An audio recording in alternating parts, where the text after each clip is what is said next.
Latest updates के लिए ultra channels को सब्सक्राइब करें और बेल आइकन को प्रेस करें।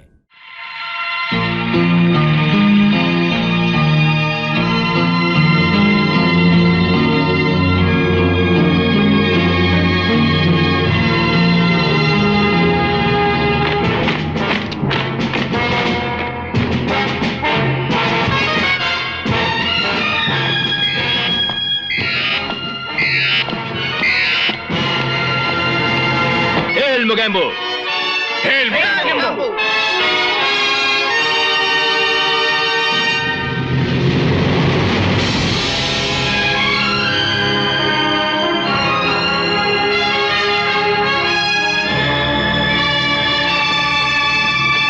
Hail Mogambo!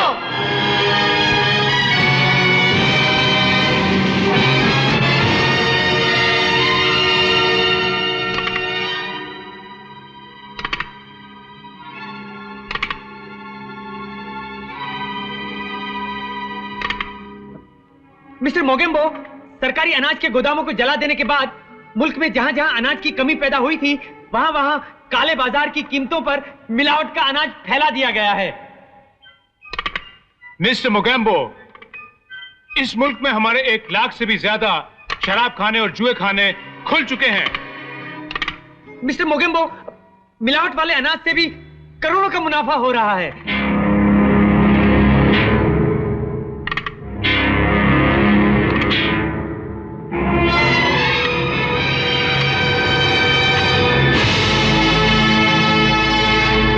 मोगेम्बो खुश हुआ। डागा, तेजा, ये करोड़ों रुपया दूसरी तबाहियों और बर्बादियों के काम में लगाते रहो। हिंदुस्तान में ये तबाहियां, ये बर्बादियां, ये लूटमार, ये दंगे, ये फसाद, ये हंगामे, ये सब कुछ अगर इसी तरह चलता रहा तो वो दिन दूर नहीं जब मोगेम्बो का ख्वाब सच्चा हो जाएगा। कैप्टन जोरो, बंबई के समुद्र तट पर हमें ऐसी जगह चाहिए जहां से जब चाहें, जितने चाहें हथियार हम हिंदुस्तान भेज सकें। इंतजाम हो जाएगा। जी बिल्कुल। हाँ। मोगेम्बो खुश हुआ। ना समझ और जाहिल हिंदुस्तानियों ने अपनी हिस्ट्री, अपने इतिहास से आज तक कुछ नहीं सीखा। जब जब वो आपस में लड़े हैं, बाहर से किसी ने आकर उन्हें अपना गुलाम बना लिया है, मगर वो आज भी आपस में लड़ रहे हैं। लड़ने दो। मजहब के नाम पर, जुबान के नाम पर, जात के नाम पर उन्हें आपस में लड़ने के लिए जितने हथियार चाहिए मोगेम्बो देगा। और जब ये हिंदुस्तानी खुद अपने ही हाथों से अपने मुल्क की बुनियादें खोखली कर लेंगे, तब मैं अपना अगला कदम आगे उठाऊंगा और उस दिन सारा हिंदुस्तान मेरे कदमों में होगा और हर हिंदुस्तानी मेरा गुलाम। तब दुनिया पुकारेगी, hail Mogambo the king of India, hail Mogambo king of India, hail Mogambo, hail Mogambo, hail Mogambo. Mogambo खुश हुआ।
मोगेम्बो खुश हुआ। बस जिस दिन वो फॉर्मूला मिल गया। कौन सा फॉर्मूला? जिसके इस्तेमाल करने से आदमी दिखाई ना दे, इनविजिबल हो जाए। सोचो, ये सिपाही जो मेरे हुक्म से कुछ भी कर सकते हैं, अगर दिखाई ना दे तो कौन इनका मुकाबला कर सकता है? आदमी दिखाई न दे, ऐसा फॉर्मूला? डॉक्टर फुमांचू, आज से 20 बरस पहले एक हिंदुस्तानी साइंटिस्ट ने ऐसा फार्मूला बनाया था। वो मर गया, मगर उसने किसी को वो फार्मूला नहीं दिया। आदमी दिखाई न दे, ऐसा फॉर्मूला? ये कैसे हो सकता है? क्यों नहीं हो सकता? साइंस इतनी आगे बढ़ते चली जा रही है कि ये कहना गलत होगा कि आज जो नहीं है कभी नहीं हो सकता। मैं ज्यादा पीछे नहीं जा रहा हूँ, 100-150 साल पीछे ही जा रहा हूँ। उस जमाने में अगर कोई कहता कि लोहे के जहाज बनेंगे जो हवा में उड़ेंगे और चंद घंटों में हजारों मील पहुंचा देंगे, तो लोग उसे पागल कहते हैं। लेकिन हवाई जहाज बने और आज उन्हें उड़ते देख किसी को हैरत नहीं होती। अगर अकबर बादशाह से कहते टेलीफोन के बारे में, रेडियो के बारे में, मोटर कार के बारे में, तो इस बात को नहीं मानते। बात यह है कि जो चीज हमने देखी नहीं उसे हम मानने को तैयार नहीं होते। अगर उस जमाने में यह कहते कि ऐसे फोटोग्राफ लिए जा सकते हैं जिससे शरीर के अंदर की चीजें दिखाई दें, तो उस वक्त लोग ऐसा ही हंस देते जैसे आप लोग हंस रहे हैं। लेकिन एक्सरे आज एक मामूली चीज बनकर रह गई है। सर? यस रमन? सर, जिस तरह एक्सरे की मदद से इंसान के अंदर देखा जा सकता है, क्या साइंस कभी ऐसी भी कोई चीज बना सकती है जिसकी मदद से आदमी दिखाई ही न दे? ये क्या बेतुका सवाल है? ऐसी कोई चीज बन नहीं सकती। लेकिन सर, आपने कहा था कि साइंस... प्लीज सिट डाउन, ये मजाक का वक्त नहीं है। Sit down.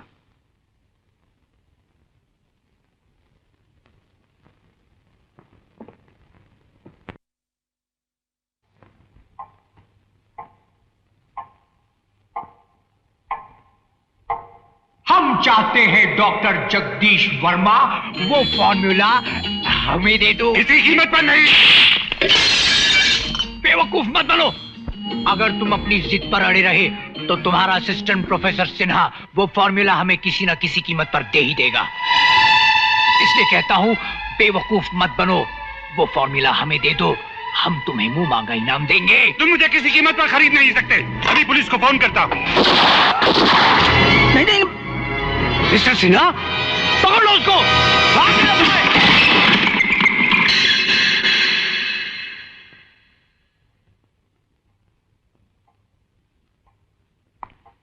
सर?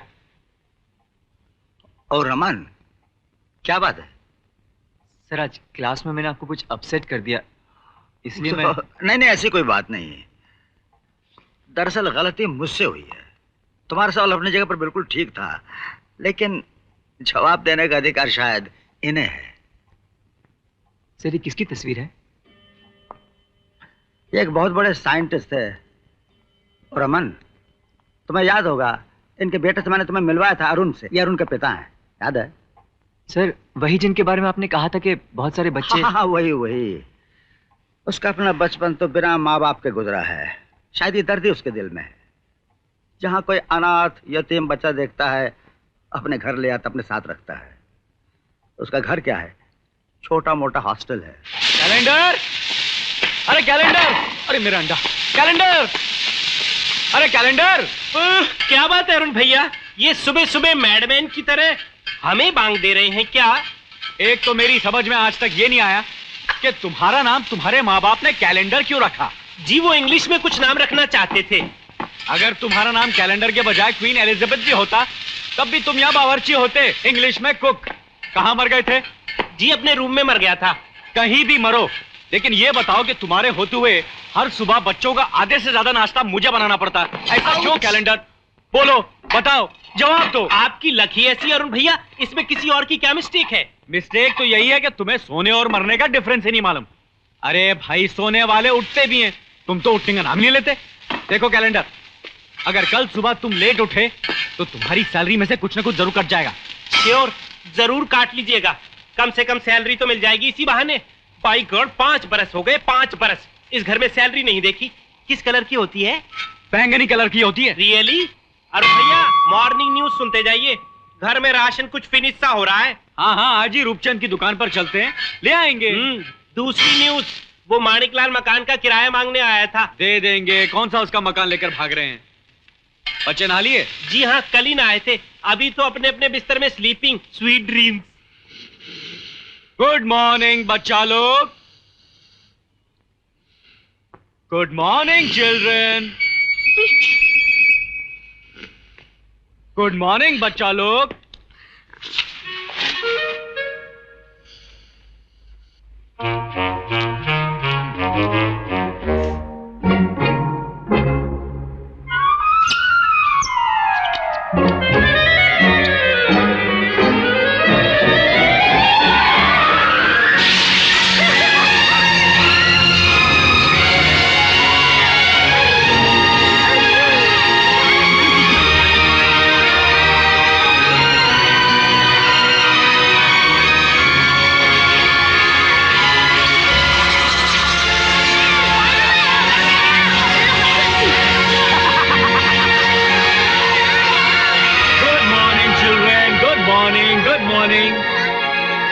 चलो बच्चों लोग उठो, जल्दी करो, जल्दी नीचे उतरो। नाश्ता टेबल पे तैयार है, एक एक करके बाथरूम जाओ। चलो फटाफट तैयार हो जाओ, ब्रश करो। चलो चलो जुगल जल्दी। अरुण भैया, अगर रोज सवेरे ये बिन बादल बरसात ना हो तो कितना अच्छा है। प्यारे जुगल, अगर तुम लोग बिन बादल बरसात के बिना स्कूल के लिए उठ जाया करो तो क्या बुरा है? अरुण भैया, स्कूल इतनी सुबह सुबह क्यों होता है? इसलिए कि सब कुछ सुबह ही शुरू होता है। रात भर जिंदगी सोती है, सुबह जाग जाती है। अगर जिंदगी के साथ साथ चलना है तो सुबह उठना ही पड़ेगा। अरुण भैया, ये हमेशा संडे के बाद मंडे ही क्यों आता है? जिस तरह हर खुशी के बाद एक गम, हर गम के बाद एक खुशी, हर दिन के बाद रात और रात के बाद दिन, उसी तरह हर संडे के बाद होता है मंडे और सैटरडे के बाद होता है अबे ओ बथुआ, 2 घंटे हो गए, 4 बोरियां नहीं उतार सके तुम लोग। अबे कछुए की तरह। नमस्कार रूपचंद जी, नमस्कार। लो, गई भैंस पानी में। आ गए, फिर आ गए। अरे तुम लोग तो उधार खा खा कर मेरी दुकान साफ कर दोगे, मैं तो बर्बाद हो जाऊंगा इस तरह। अजी बर्बाद हो तुम्हारे दुश्मन, मेरी तो दिन रात यही दुआ रहती कि तुम फलो और फूलो मेरे अन्नदाता। लो, गई भैंस पानी में। हाय रूप। ओह हाय। मैंने सोचा रूपचंद जी कि तुम्हारी पूरी पेमेंट एक साथ ही कर दूं। क्यों, क्या ख्याल है? पूरी पेमेंट? तुम हंसे, देखा अरुण भैया, हंसे, पैसा आता हुआ दिखा तो हंसे। अरे तुम खड़े क्यों? गेहूं चावल जो कुछ लेना ले लो, अपने रूपचंद जी की दुकान है। अरे मुनीब लिख लेना। अरे हर महीने सोचता हूँ कि उधार देना बंद कर दूं तुम लोगों को, मगर क्या करूं, मेरा दिल ही ऐसा है कि। अरे आपके दिल का तो जवाब ही नहीं, वरना आजकल के जमाने में कंकर पत्थर के भाव कौन गेहूं चावल देगा? 1 किलो अनाज में आधा कंकर पत्थर होता है, मगर गेहूं चावल कंकर पत्थर सबके दाम आपकी दुकान में एक ही है। वाह क्या बात है। लो, गई भैंस पानी में। मेरे गेहूं चावल में इतने कंकर पत्थर मिलते हैं, जाओ किसी दूसरी दुकान में चले जाओ। कैसे चले जाए रूपचंद जी, आदत भी कोई चीज है। जब तक खाते खाते 2-4 बार कंकर कट से ना बोले, मजा ही नहीं आता खाने में। चलिए अरुण भैया, घर जाना है, घर जाके खाना पकाना है, और खाना पकाने से पहले कंकर में से चावल चुनने हैं। अच्छा रूपचंद जी, 2-4 दिन में आपकी पूरी पेमेंट। चलूं? मुझे भी जरा म्यूजिक ट्यूशन पर जाना है। बाय रूप, थैंक्स। गई भैंस पानी में।